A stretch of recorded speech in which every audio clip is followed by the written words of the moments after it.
Hi, welcome to MORSAMOUR Studios. I am Alexander Flexman, your host, and today we have our first very special guest, Kelsey Fawcett. Hello. How are you doing today? I am great. I just recorded songs all day. Yeah? with MORSAMOUR Studios. Yeah. Working on your debut single? My very first original solo single. How are you feeling? Ever. Well, I mean, like, it's different because I've only ever done music with my band, and I've been playing, like, covers and original music for 20 years now, but this is my first time recording something and putting it on the internet, and so people can listen to it and whatnot. So it's a little nerve-wracking, but it's exciting. I'm excited because I've had a lot of people asking for it, so it's like, okay, this isn't just me doing it, it's because people want to hear my originals and listen to them and stuff. So yeah. All right, so I've got a few questions for you here today. Woohoo. So tell us a bit about yourself. Who are you as a musician? Well, I started out mostly just doing kind of cover songs but doing them my way, and I think in all of my music projects, and I mean in life, it's just how you take your own spin on things. And now that I'm kind of in my 30s and I don't give a damn, I'm kind of at the point in my life where I'm like, well, you know what, I'm making music for me now. It's not like other people want to listen to it. Yes, cool, I love that, that's great, but they're for me, but they're also for you, but they're mainly for me. So what kind of music do you play? I guess, like, I'm in a grunge band called Trash Oyster. And love Trash Oyster. Yeah. It's one of my favorite bands. Thank you. My goodness. If you're in the Fredericton area, you should go see them at some point. They also tour around the province a lot. We do. Well, we never toured, but, like, we go to St. John, we go to Moncton, and we go, like, anyone who wants us to play for you, just let us know, or talk to the venue and let us know, and we'll figure it out. But yeah, no, grunge music primarily is kind of where I live for the most part. But I started out in folk, and folk was like, so I started working, I was in the theater troupe at King's Landing Historical Settlement. And my first songs were Irish and Scottish folk music. So I grew up on, Danny Boy and My Grandfather's Clock and, Drunken Sailor and like that kind of music. Yeah. And so that my roots are in folk. And then as I was, old enough to listen to rock music, and I really fell in love with grunge. And so grunge/folk is kind of my vibe. Okay. My lyrics are quite depressing for the most part because I'm a grunge kid at heart. I grew up in the 90s, and that's like most of my influences are, like Hole, Nirvana, Soundgarden, Smashing Pumpkins. I love Smashing Pumpkins, and I love them more now that I'm older too. And but yeah, like, and Alanis Morissette, not necessarily grunge, but she's very gritty in the 90s, but like, yeah, the whole, and Cranberries. Oh yeah. But like the whole like 90s vibe, mixed with folk is kind of my solo genre for my solo music. I would say like, yeah, 90, like, and like even before I started doing original music, I've been playing covers for like 20 years, and like my songs were always kind of like grungy folky covers of rock songs or pop songs or whatever. So like it's always that's always been my vibe. But my solo music is I kind of more like folky acoustic grunge vibes. Yeah. And like the first one that I'm going to be releasing, Bread and Roses, that's going to be coming out at the end of the month, October the 29th. Make sure to check it out when it releases. Shout out to MORSAMOUR Studio, who did my recording for me. Ooh, we totally haven't been recording all day. All day. All day. It's been a long day, but it's cool. It's been a lot of fun, and I'm very excited for everybody to listen to it. There are 5-part harmonies. I'm so excited. It's beautiful. The layering is great. I'm so happy. The build is amazing. I can't wait to hear it mixed and mastered. I'm super excited for when it comes out. But yes, in general, folk, grunge, I go on tangents all the time. And that's where I started, is kind of like I just started out singing in church when I was a kid, and I no longer go to church, but like, and then going to King's Landing and singing with them, and then I started going to university, and I think I started going to coffee houses when I was like, I don't know, 21, 22. I started going to coffee houses, and Rich Glowed at the Caps open mic was like where it really kind of all clicked in for me a little bit. Like, you know, people do want to hear your original music and not just your covers, and that's kind of where I started out. And he was a huge influence on my life, and yeah, so I started doing music and going to open mics, and that's kind of where I started. And then Eddie Young, an awesome promoter in town, asked me, he's like, yo, you like grunge a lot. Like, I'm doing a grunge tribute show. How do you have like friends who want to be in a band with you? And I'm like, well, okay. My partner Glenn is a kick-ass guitar player. He's amazing. And absolute he's amazing. shredder, quite literally blood spilling. Yes. Ask him about that. Yep. You see the bloody guitar? I have photos. Yep, I've got footage. Marky Palooza. That was nuts. Yes, my partner Glenn's awesome, and he's sick guitar, and his buddy Colin Matheson was in Delirious Monks with him, and I think Rosewood Groove was another band that they were in together. I'm not sure. But anyway, so they were in a band together, and so Colin agreed to be our bass player for this tribute, just for this tribute show. And then I posted in the group, and I'm like, I don't know any drummers. And Eddie's just like, oh, I've got like the perfect drummer for you guys, Kelly Baker. And Kelly, who I knew because of her awesome photography, joined the band for the tribute show. And we were playing at the tribute show and did like practice every week and got our set ready, and it was like a 25-minute set of just grunge covers. And after the set, Eddie's just like, so you're a band, right? You're gonna be a full band, right? Like now. And like the crowd, it was like there were like 200 people at that show. Holy. And it was like our first show ever, and I was like super overwhelmed, and they were all like, yeah, and we're like, okay. So we started practicing every week, and we've been practicing pretty much every week for the last this is our third year now. Kelly had a back injury, so she's no longer drumming with us, unfortunately, but she'll come back. And then we also had Joel Strauss drumming with us for a little bit. Oh, nice. Yeah, and he was going on a watercolor trip to Paris, and so we had to get another drummer for that time while he was gone. And we picked up James Rooney, and James is amazing. James is such a freaking rock star. He's in like, I see that guy everywhere I go. 8 bands. I don't know how I don't know, but like the man is like the legend. Like, we love you, James. Shout out to James Rooney. And yeah, we've been a band for 2 to 3 years, but now it's like I'm kind of taking a step where it's like I do so much for the band, and like I try to like advertise the open mics for the music community, and I try to like encourage other musicians, and I do booking at Monarch and try to get people playing at venues and whatnot. And it's just like I do so much for other people and for the band that I don't really do a lot for myself as a musician, and I don't put my music first. And so I was talking to Colin Fowley, and he was just like, hey, there's this mentorship engagement program. I think you'd be great for it. You should apply. So I applied, and so I got accepted into the Jane LeBlanc mentorship engagement program. And so I've been with that since April. And it's with Arts and Culture New Brunswick, and I think it's sponsored by Lottery, Athletic Lottery, etc. And my mentor, Laura Perry, is from Moncton, and she got involved with that. She's phenomenal. She's the biggest cheerleader, and she's taught me how to do mixing. She's given me more confidence, because where I have tons of confidence when I'm on stage, but to get to a stage is so hard. And people are like, oh, you're good, you've been at this for like 20 years. And I'm like, yeah, but I still get nervous every single show. No, I get it. Every show. And so yeah, Laura is like, she's the biggest cheerleader, and she says, your music is worth listening to.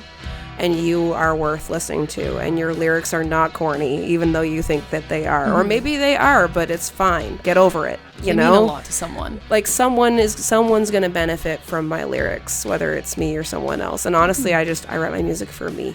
And that's how it should be. Like, I'm at the point in my life where I'm like, I'm in my 30s. I have done a lot for a lot of other people, and like, it's time for me to put myself first. Which is, it feels selfish, but it's selfish in a good way, because I know that other people will benefit from. Sometimes selfishness is one of the best things, though. I hope. It's a good balance, and you definitely deserve it. As like the millennial guilt is on my shoulders every day from just like, oh, you need to work hard. You need to in the capitalist world, you have to constantly work, and you're never gonna like. Yep. It's just like, it's all on you to get through it, and it's like, you know what?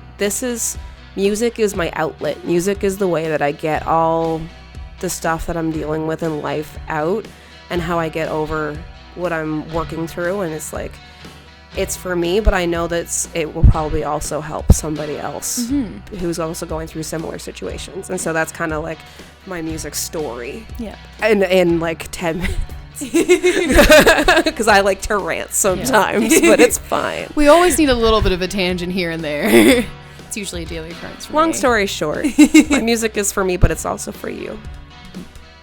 Make sure to check out Bread and Roses October 29th. Yes! My first ever solo single. I'm so excited. I'm so excited to hear it mixed. Oh, yay. What do you love about our music community, and what would you change? I love a lot. I love that the people who are involved in it are very involved in it, and like, the patchwork's strong. You know who goes to the shows, and like who goes to open mics, and like, but the one thing that I don't really like about it is that I noticed that a lot of performers don't go to other performers' shows. It is and it's like issue. I have a financial barrier because I'm going to school and paying for my master's and paying for rent myself, and like I don't have a lot of money, which is why I don't go to other shows that much, and I wish I could. I'm also working 5 jobs. Exactly. But it's like, if I didn't have to work 5 jobs, if I could afford to like put meals on the table and not worry about like paying cover and stuff like that, like if that wasn't a factor, and if I didn't have to work, I would be at every freaking show I could be at. Exactly. Like, to support my friends and to support other people, and I don't think that there's enough of that in Fredericton. No. That people who can afford to go to shows, people who can afford to support others aren't doing it. And there's a lot of people who will just perform their set and immediately leave. Yes, and I hate that so much. Like it's, you're there to support the community. The community's there to support you, so why aren't you doing it? You're there to support other musicians and the community. So like, don't play a set and leave immediately because you're going to a friend's birthday party, or like your friends don't want to hang out at your show, or like, don't show up right before your set and not listen to the other bands. Or like,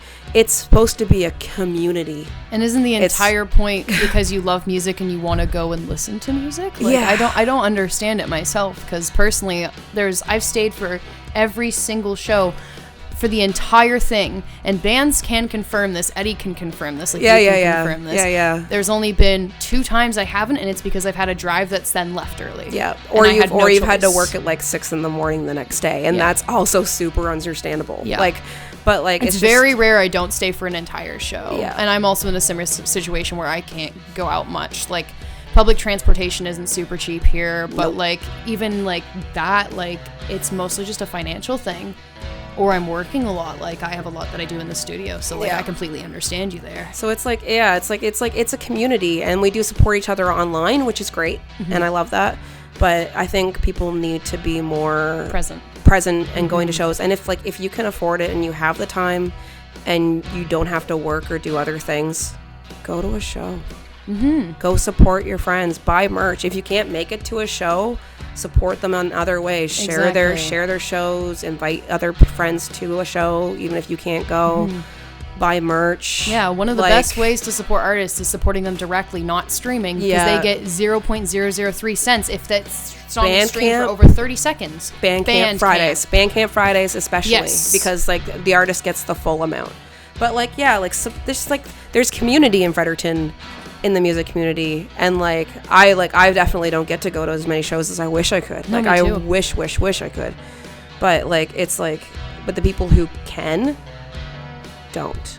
No. Or they just go to like one venue, as opposed to like, there are so many music venues in Fredericton. There's tons. There are People tons. say, everyone's constantly saying there's nothing to do here. There's something to do every single day of the week. There here are at open multiple mics places. almost every day. Almost every day. And that's Almost just every open day. mics. That's not even counting shows. That's not even counting other venues. We've got Yeah. tons of venues Well, I here. could rant for like hours about this, but like in general, like the Fredericton music community is great, but we need to support each other more. Absolutely agree. And putting the time in to support other people is important, and just lift up your fellow musicians and don't tear them down. No. And it's not all about you. We all make mistakes and we all learn. We need to learn to be able to learn from our mistakes and not just rid people from our lives forever. That's not how the world works. Anyways, that's my rant. It's a good rant. We could tangent about this for a long time. That's my rant. Who would you love to perform with and see live? Bro. Well, I know we're gonna collab at some point, so yeah. I'm stoked for that. I'm super stoked for that one. 1812.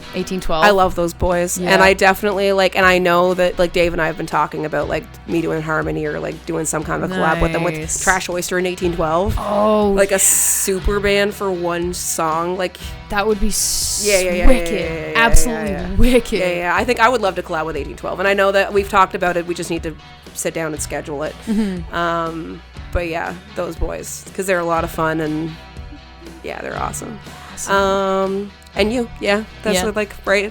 First off, like, I know who fit my genre and my vibe. Mm-hmm. In terms of acoustic music and solo music, I would like to collab with Justine Richardson. Yeah, because she's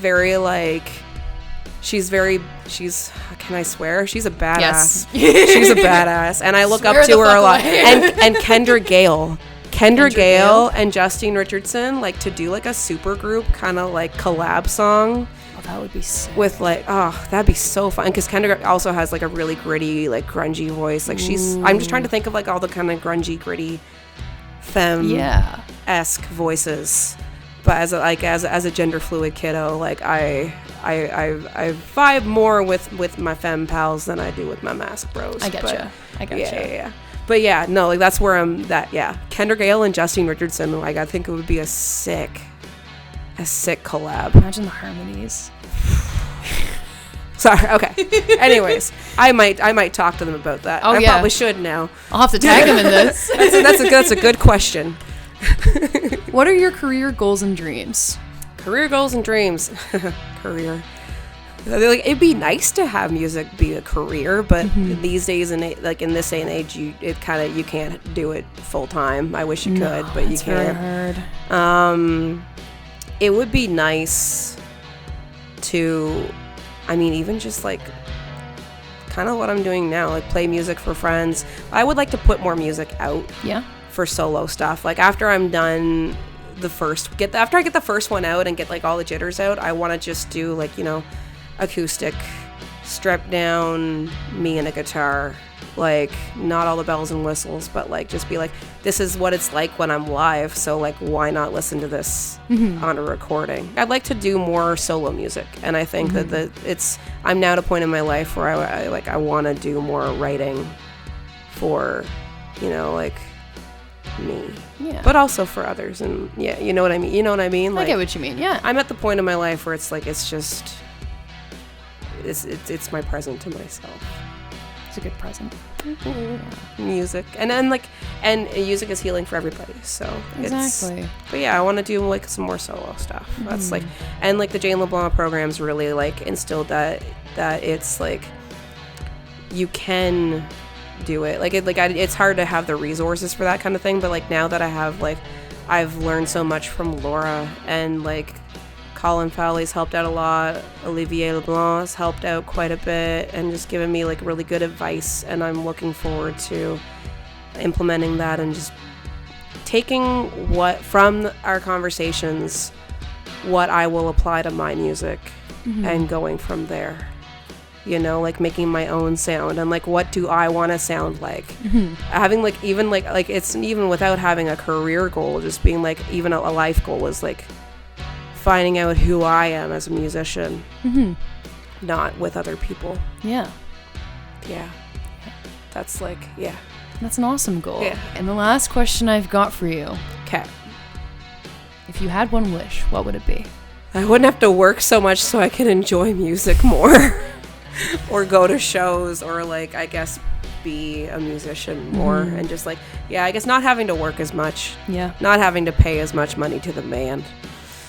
That's kind of like, you know, like that. Cause if I didn't have to work so much and if I didn't have to do it, then I'd be able to go to more shows. I'd be able to support pals. I'd be able to invest more time in music and more time in learning instruments and getting better at playing guitar, getting better at doing what I do and having like the time to sit down and practice more, like not having to worry about money.